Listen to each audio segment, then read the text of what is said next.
khona ama-engineerings ahlukene kathathu khona i-civil, electrical no mechanical ya masuthi if wena mhlambe uno N3 or N2 uyakwazi ukuthi wenze i-apprentice uthole isitifiketi se ngi-apply ngaqala ngenza nami research ngoba phela ukubona izinto ku-internet kanye ama-scams ngenza i-research ngabona ukuthi inabo abantu vela sebe-qualified before so nje yona inkampani uMisa i-right.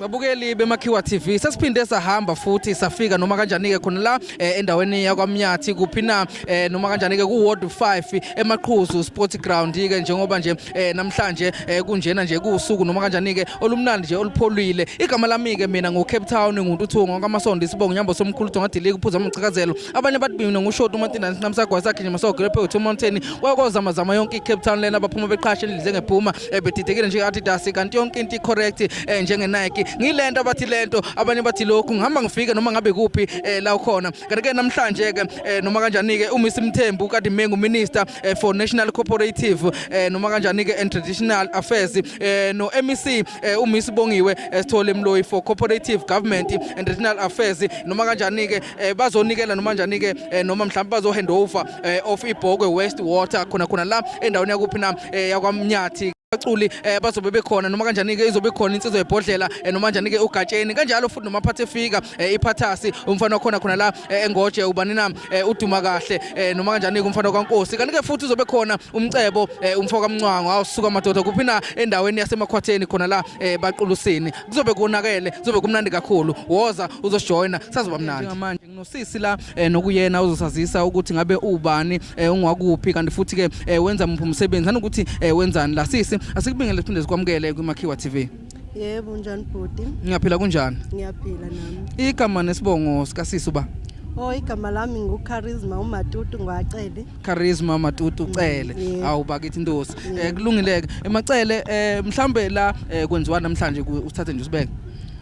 Namhlanje sizobriefwa ngezinto ezokwenza ugovernment ukusiza intsha nabantu bomphakathi njengoba nje thina nje sisuka besama students enkampani ekuthiwa uMisa senza khona i-apprenticeship mina nje right now ngiqualified as ubricklayer ngisengi-artisan manje ngizobatshela nje nabo ukuthi elona eSouth Africa kumele njengentsha nasi sisukume sithathe because ngoba akwenzeki nje uma uzohlala endlini nami nje nga-applya ngaqala ngafunda eMatibet College then emva lokho ngayi-applyela ke kaMisa ngabona nami sengifonelwa ngenza nje yona i-bricklaying ngaqala ngenza NCV level 4 then emva lokho ngase ngenza ama-ends ngathathwa ke as i-bricklayer because that is my trade. Mhlawumbe umuntu ongazi nje kancane sidlula nje kulowo mbuzo lo mhlawumbe ongathi akazi ngi-artisan mhlawumbe ungamchazela uthini? I-artisan umuntu kahle kahle angithi khona la eSouth Africa kuthiwa ama-engineerings khona ama-engineerings ahlukene kathathu khona i-civil, electrical no mechanical masuthi if wena mhlambe uno N3 or N2 uyakwazi ukuthi wenze i-apprentice uthole isitifiketi se-artisan umuntu osuke se-qualified ukuthi enze noma yini under ugesi or i-bricklaying noma i-carpentry noma yini nje kodwa nje eseyenza esenesitifiketi ngoba bakhona abantu ababaki kodwa bangenazi isitifiketi umuntu abe umaki noma abe alungisa ugesi kodwa engenaso isitifiketi lokhu kuba lula ngoba masunesitifiketi uyakwazi nokuqasheka uyakwazi nokuvula inkampani yakho ube nje businesswoman or businessman or ukwazi ukuthi ube inspector kanjalo kuba lula kanjalo uma usunesitifiketi kodwa kona nje ingakho ngithi encourage nje ukuthi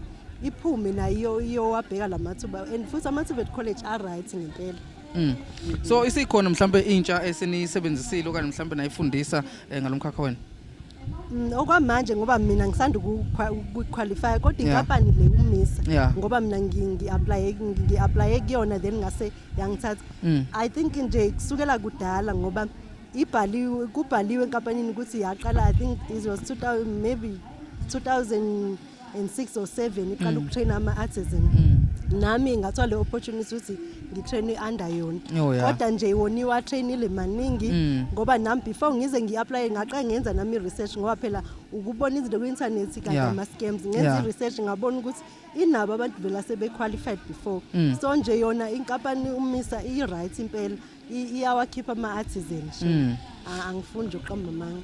So namhlanje ngoba silapha nje ikupho zokwenza wena? Oh mina ke ngibiziwe la sizohanda over ama certificates ukuthi already we are qualified. Wow kwaze komnandi lokho. Amazwi akho mhlawumbe ukuphetha kwiMakhiwa TV sesikuthethe lo hamba. Ya mina nje into engayisho babukeli nabantu nje emphakathini ukuthi singawasithatheli phansi kakhulukazi ukufunda. Anjanga ngisho nje ama-TVET college singawathatheli phansi kufanele siphume sambe sofunda futhi ayinaminyaka ke ukufunda e-TVET college ngisho ukuthi una 40 ngisho ukuthi uneminyaka just ukuthi uthole isitifiketi ukuze ukwazi nawe ukuyiphilisa ngoba impilo yamanje siyathanda mungenalo iphepha esandleni ungenayo nje into ozoyiveza akubi lula fanele uzube nesitifiketi ngoba ngisho umatric manje awuseyilusi sekufanele kube nento onayo ngaphezulu and yemuzo ukwazi ukusebenzisa njengako lo bricklaying uyisebenza ngezandla ungakwazi ukugcina wakhela abantu noma ube uplambela abantu uthole leyo mali kunokuthi uzobheka kuhulumeni kuphela uyakwazi nawe uyivulela wakho amathuba omsebenzi uqasha nabanye abantu. Wow uyakhuluma kamnandi intombi noma kanjani ke yakwacele mbukelo Makhiwa TV. So mbukelo Makhiwa TV asibonga kakhulu kwintombi noma kanjani ke yakwacele. Macele sabonga kakhulu ngekhathi sakho. Nami ngiyabonga kakhulu ngale thuba. Thank you.